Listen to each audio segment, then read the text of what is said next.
Hi guys, welcome to Cricket Chat with Venkatesh. India Zimbabwe third T20 international ఈ రోజు జరగబోతుంది Harare sports club same venue. మీరు అనొచ్చు అదేంటి నిన్నే కదా మ్యాచ్ ఆడారు మళ్ళీ ఇమీడియట్గా. లాస్ట్ టైం ఎప్పుడు ఇండియా వరుసగా 2 మ్యాచ్లు బ్యాక్ టు బ్యాక్ ఆడిందో నాకైతే గుర్తులేదు. చాలా రేర్గా చూస్తాం కదా, టీ20 కావచ్చు, టీ20లో వరుసగా 2 రోజులు మ్యాచ్ ఆడడం పెద్ద కష్టమేం కాదు. బట్ స్టిల్ చాలా అరుదుగా చూస్తాం మనం. ఒకటేంటంటే అడ్వాంటేజ్ టీంకి సేమ్ వెన్యూ, మరి ట్రావెలింగ్ ఏం లేకుండా అదే వెన్యూలో ఆడుతున్నారు కాబట్టి పర్లేదు. కానీ జనరలీ ఇట్ డజంట్ హ్యాపెన్. కానీ ఎందుకు ఇలా జరిగింది? Reason is very simple. Saturday Sunday వీకెండ్లో మంచి వ్యూస్ వస్తాయి, చూడడానికి ఎక్కువ అవకాశం ఉంటుంది. అక్కడ లోకల్గా కూడా క్రౌడ్స్ రావడానికి వీలుగా ఉంటుంది. సో కమర్షియల్ కన్సిడరేషన్ అంతే తప్ప వేరే ఏమీ కారణాలు లేదు. దీనివల్ల ఏమవుతుందంటే టీంలో ఎవరికైనా ఇంజరీస్ ఉన్నా, నిగిల్స్ ఉన్నా రికవర్ కావడానికి కష్టంగా ఉంటుంది. Yesterday seen Prince Yadav hamstring injury ఒక్క రోజులో ఏమీ రికవర్ కాదు. కానీ ఎంత చిన్న ఇంజరీ ఉన్నా, చిన్న ఇబ్బంది ఉన్నా కూడా వాళ్ళు కోలుకోవడానికి కష్టంగా ఉంటుంది. ఇమీడియట్లీ నెక్స్ట్ డేనే ఆడాలంటే రికవరీ వాళ్ళకి సాధ్యం కాదు. సో కానీ ఇప్పుడు ఏంటంటే మనం టెలివిజన్ కోసం ఆడుతున్న మ్యాచ్లు, television broadcaster is dictating the terms. So we're in that kind of a thing. So ఈ మ్యాచ్ ఇండియా మళ్ళీ ఆడాల్సింది. బట్ హ్యాట్రిక్ కోసం చూస్తారు మన వాళ్ళు. కానీ హ్యాట్రిక్ కోసం చూడడంతో పాటు మరి యంగ్స్టర్స్ ఉన్నారు టీంలో, కొత్త కుర్రాళ్ళు ఉన్నారు, వాళ్ళకి అవకాశాలు ఇస్తారా అనేది కూడా చూడాలి. ఆల్రెడీ 2 డెబ్యూ చేశారు. ఫస్ట్ మ్యాచ్లో అశోక్ శర్మ డెబ్యూ చేశాడు, సెకండ్ మ్యాచ్లో యష్ ఠాకూర్ డెబ్యూ చేశాడు. Yash Thakur bowled well really.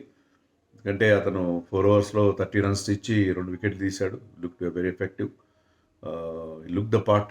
So Ashok Sharma first మ్యాచ్లో బౌలింగ్ చేశాడు, పెద్దగా రన్స్ ఎక్కువ ఇచ్చాడు, కొంచెం వికెట్లు కూడా తీయలేదు. బట్ ఇప్పుడు ఈ మ్యాచ్లో అతనికి ఛాన్స్ ఇస్తారు. ఎందుకంటే ప్రిన్స్ యాదవ్కి ఇంజరీ అయింది కాబట్టి ప్రిన్స్ యాదవ్ ప్లేస్లో will definitely come back in to the team. So అతనికి ఒక అవకాశం వస్తుంది. ప్రిన్స్ యాదవ్ 90% ప్రిన్స్ యాదవ్ ఆడే అవకాశాలు చాలా తక్కువ. సో అది ఆ మార్పు అయితే తప్పదు. మరి ఇంకా టీంలో మీకు సూర్యాన్ష్ షడ్గే ఉన్నాడు. సూర్యాన్ష్ షడ్గే 2 టీ20s ఆడాడు, ఒకటి ఐర్లాండ్లో, ఒకటి ఇంగ్లాండ్లో. రెండింటిలో పెద్దగా రన్స్ కూడా చేయలేదు, హై స్కోర్ 7. బౌలింగ్లో వికెట్స్ కూడా తీయలేదు, రన్స్ కూడా ఎక్కువ ఇచ్చాడు. అంటే ఆ టూర్లో అందరూ ఫెయిల్ అయ్యారు, అతనితో పాటు ఫెయిల్ అయ్యాడు. బ్యాటింగ్ గురించి మనం పెద్దగా చెప్పుకోవడానికి లేదు, ఎందుకంటే చాలా లేట్గా వస్తారు కాబట్టి బ్యాటింగ్కి. బట్ ఎనీవే ఆ కుర్రాడికి టాలెంట్ ఉంది. We know he is capable, good allrounder, fielding కూడా బాగా చేస్తాడు. సో సూర్యాన్ష్ షడ్గే నీ శివం దుబే ప్లేస్లో ఆడిస్తారా అనేది చూడాలి. తర్వాత హర్ష్ దుబే ఉన్నాడు. హర్ష్ దుబే టీ20s ఇంతవరకు ఆడలేదు, కానీ 2 ODIs ఆడాడు. 2 ODIsలో కూడా ఈ డిడ్ వెల్, 4 వికెట్స్ తీశాడు. ఎకానమీ కూడా బాగానే ఉంది. సో ఎకానమీ బాగానే ఉందంటే 7+ ఉంది, okay, not too bad. So Harsh దుబేని ఆడిస్తారా బిష్నోయ్ ప్లేస్లో, అదొక పరిస్థితి. ప్రభ్ సిమ్రన్ని ఎలా ఆడిస్తారు? Prabh Simran is a keeper batsmen. అతను ఏంటంటే రిజర్వ్ కీపర్ అండ్ రిజర్వ్ ఓపెనర్గా అతన్ని తీసుకున్నారు. యాక్చువల్లీ ఆ లైన్లో మీకున్న ధ్రువ్ జురేల్ లాంటి వాళ్ళు ఉన్నారు, జితేష్ శర్మ ఉన్నారు గతంలో ఆడిన వాళ్ళు. కానీ ప్రభ్ సిమ్రన్నే ఎందుకు సెలెక్ట్ చేశారంటే టూర్కి మనకి ఓపెనర్గా కావాలి. ధ్రువ్ జురేల్ కానీ మీకు జితేష్ శర్మ కానీ they play in the middle order. But ఓపెనర్గా ఆడాలంటే మీకు ఇతను ఆడించాలని చెప్పి ప్రభ్ సిమ్రన్ని తీసుకొచ్చారు, బాగానే ఉంది. కానీ అతను ఎక్కడ అకామిడేట్ చేస్తారు? అభిషేక్ శర్మ అంతవరకు రన్స్ చేయలేదు, పెద్దగా రన్స్ చేయలేదు. సో అభిషేక్ శర్మకి గేమ్ టైం కావాలి. మరి ఇషాన్ ప్లేస్లో ఆడిస్తారంటే Ishan is great form. Last match నిన్నే బ్రహ్మాండమైన ఇన్నింగ్స్ ఆడాడు. మరి ఫామ్లో ఉన్న ప్లేయర్ని ఎందుకు డ్రాప్ చేస్తారు? సో ప్రభ్ సిమ్రాన్ని ఆడించడం కష్టం. అదిగాక ఏంటంటే Indian cap you should earn. మీరు బ్రహ్మాండంగా పర్ఫామ్ చేసి ఇండియన్ క్యాప్ తెచ్చుకోవాలి. అంతేగాని ఏదో మీకు టూర్లో మిమ్మల్ని ఒక రిజర్వ్ ప్లేయర్గా పెట్టాం కాబట్టి మీకు ఇండియన్ క్యాప్ ఇచ్చేయాలని అనుకోవడం కరెక్ట్ కాదు. చాలామంది గవాస్కర్ లాంటి వాళ్ళు చెప్పేది అంటే ఇండియన్ క్యాప్ మీకు రావాలి అంటే మీకు దానికి చాలా ఎఫర్ట్ పెట్టారు. Not that Prabh Simran has done badly. India ఆడినప్పుడు బాగానే ఆడాడు శ్రీలంకలో. తర్వాత ఐపీఎల్లో కూడా కన్సిస్టెంట్గా పర్ఫామ్ చేస్తున్నాడు. Is a team man, team కోసం ఆడతాడు. చాలా చాలా అగ్రెసివ్గా టీమ్ ఇంట్రెస్ట్ కోసం ఆడే ప్లేయర్ అతను. కీపింగ్ కూడా బాగానే చేస్తాడు. So Prabhsimran has his claims, కానీ ఇప్పుడు ఈ టీంలో అతన్ని అకామిడేట్ చేయడం కష్టంగా ఉంటుంది.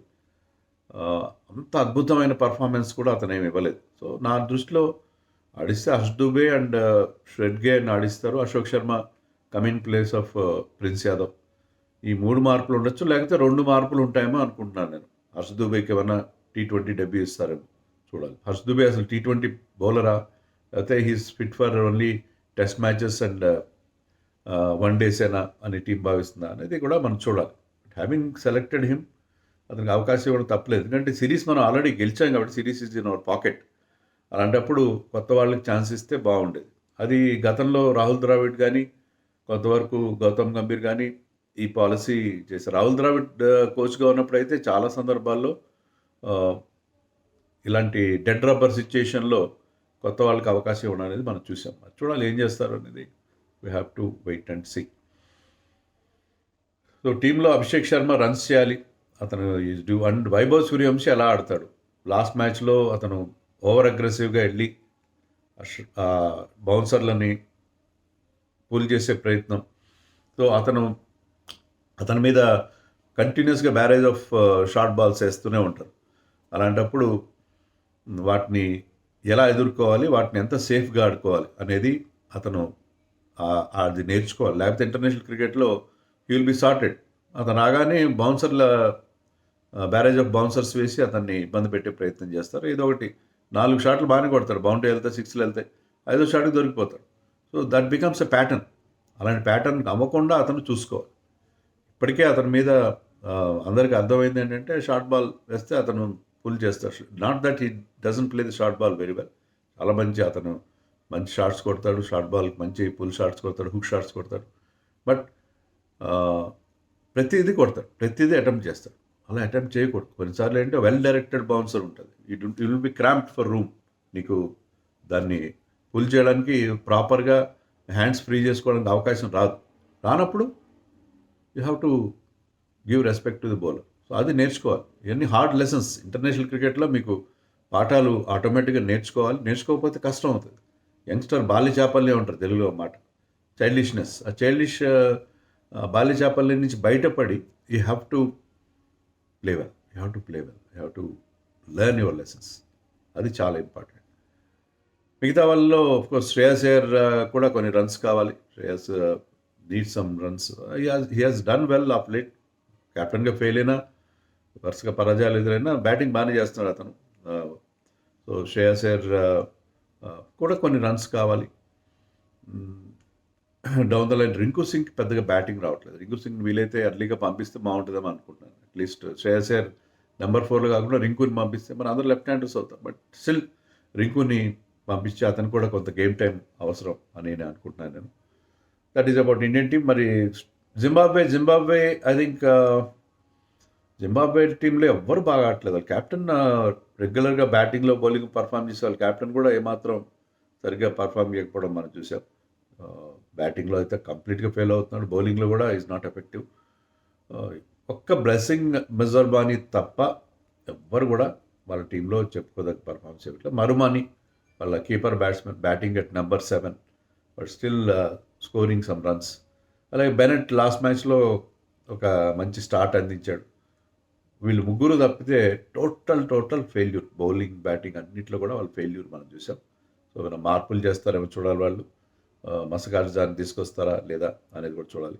బట్ ఓవరాల్గా the team is not looking at all effective. ఇండియాకి ఎలాంటి మ్యాచ్గా కనపట్లేదు. మన వాళ్ళ ముందు పూర్తిగా తేలిపోతున్నారు. ఐర్లాండ్ లాగా వాళ్ళు మంచి పోటీ ఇచ్చిన పరిస్థితి ఏం లేదు.